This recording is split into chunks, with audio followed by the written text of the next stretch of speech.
I've said before, is a friend of mine. I'm going to try and put my biases aside here because I like Dana. I think she's a nice gal. And talk in all honesty about the NRA response. So Dana was at CPAC yesterday, and she was talking about what happened at the CNN town hall. And here's what she had to say.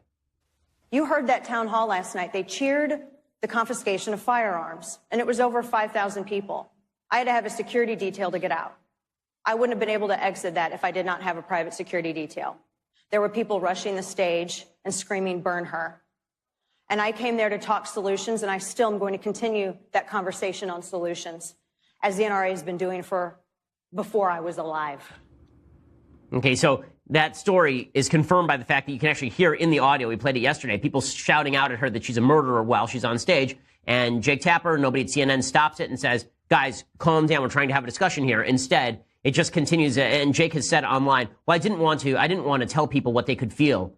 It's not a matter of telling people what they could feel. It's a matter of providing good news stuff, right? It's a matter of providing good news content. It's a matter of ensuring that you're not just doing a propaganda special, and CNN failed in that. I mean, I've never seen a propaganda special quite like that on national TV.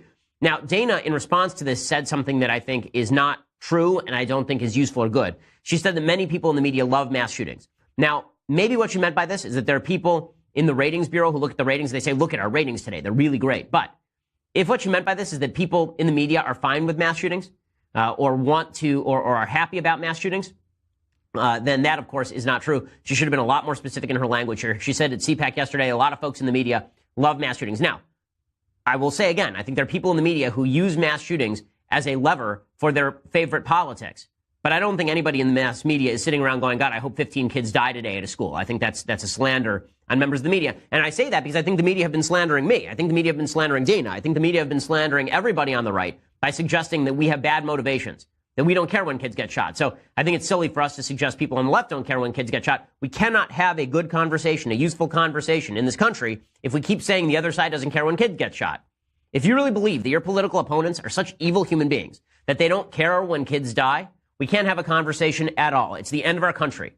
There will be a civil war. If you actually believe the person who lives next door to you doesn't care if your child dies in a bloody hail of bullets, then you're going to be much more likely to pick up a gun and go after that guy. So just put it that way. Here's Dana saying this yesterday at CPAC. Now I'm going to say something that some people are going to say is controversial. So I'll say it really slowly so all the people on the platform in the back can hear me loud and clear. Many in legacy media love mass shootings. You guys love it. Now, I'm not saying that you love the tragedy, but I am saying that you love the ratings. Crying white mothers are ratings gold to you and many in the legacy media in the back. Okay, but the suggestion here is that they care more about their ratings than they do about the dead kids. I don't think that's right. I don't think that's right. Listen, I think they care too much about their ratings. I ripped them from the stage yesterday suggesting that they should put their morality ahead of their ratings and stop showing the names and faces of the shooters. But I wouldn't suggest that they actually like the shootings, that they actually want the shootings to happen. Like that I don't think is appropriate. Wayne LaPierre from the NRA did this too. Again, I think this doesn't actually serve the NRA's interest. What the NRA should be doing right now is saying, listen, we want to stop this stuff as much as you do, and it's insulting and disgusting when you suggest that we don't. But to reverse the charge and suggest that people in the media actually like the mass shootings, it's too much. Wayne LaPierre did the same thing yesterday. Again, I don't think this is the smart move. The elites don't care not one whit about America's school system and school children. If they truly cared, what they would do is they would protect them. For them, it's not a safety issue. It's a political issue.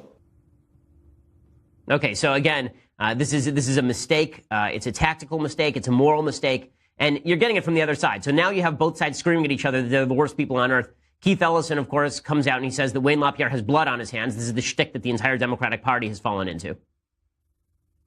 He doesn't want to talk about the fact that since the assault weapons ban lapsed in 2004, we've seen a 239% increase in gun-related deaths. He doesn't want to talk about the blood that is spilled all over his hands because of the lax policies that he's pushing.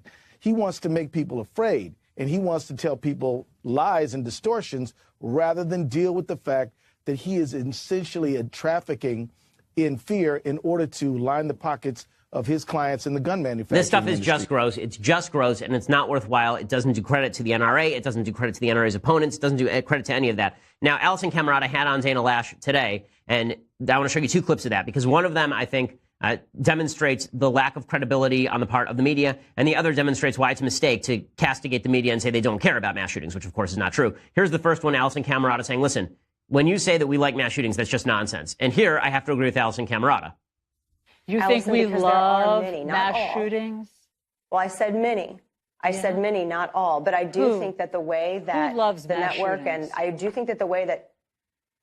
think that many in the media do, because they like the ratings aspect of it. No. And that's true, because it's wall-to-wall coverage. They put the murderer's face up on loop, on televisions all across America, more than they discuss even the victims or survivors. Hey, listen. That individual's name has been mentioned and is still mentioned on your network. Dana, it's just malicious, actually, that you would say that. I don't know anybody in the media who likes mass shootings. You're wrong on every single level. So this is why Dana shouldn't have said what she said about the media. Now, Dana says, but you say that about me, right? You guys say that I'm a murderer. You guys yell at me. You say burn her. You say that I'm responsible for these mass shootings. And now Allison Camerata, the shoe's on the other foot, and Allison Camerata can't even acknowledge that this is exactly what the media have been doing, which they have, right? So here is Dana being in the right and Camerata being in the wrong. This is 19, yeah. You're saying that it's malicious, but yet on your network, you've allowed accusations against me and millions of law-abiding Americans and to be indicted as child murderers. I've watched you, Allison, We've on never your said program that, Dana. at this very time slot. We've and you've never said allowed that you were to a stand child uncorrected murderer. on your Listen, network. you've allowed used it to all stand of this uncorrected heated on your language. network. That's if you want not to have true, a discussion Dana. of maliciousness. It's not true. But I don't want to allow the don't believe accusations you. to stand. I don't You've done believe nothing you, to correct and it. I don't You've believe done you. nothing. And making it even easier for these horrifying people to get guns. Because if you can't get elected without taking money from child murderers, why are you running? Hey, guys, are you going to be able to go back to school? And right, we played that clip on the show the other day. So here's Allison Camerata saying, no one's called you a murderer. That kid called her a murderer right on Allison Camerata's show, and Allison Camerata sat by and did nothing. So that is not, so again, dishonesty, and more dishonesty from the media. That doesn't mean that people on the right should fall into the trap of accusing their political opponents of being bad human beings, except insofar as the people on the left accuse us of not caring about dead kids. Okay, by the way, another piece of breaking news. This is just, how many red flags do you have to miss here? And then standing outside, 4 deputies. I mean, it's heartbreaking. It's heartbreaking. Somebody should go to jail for this. They really should.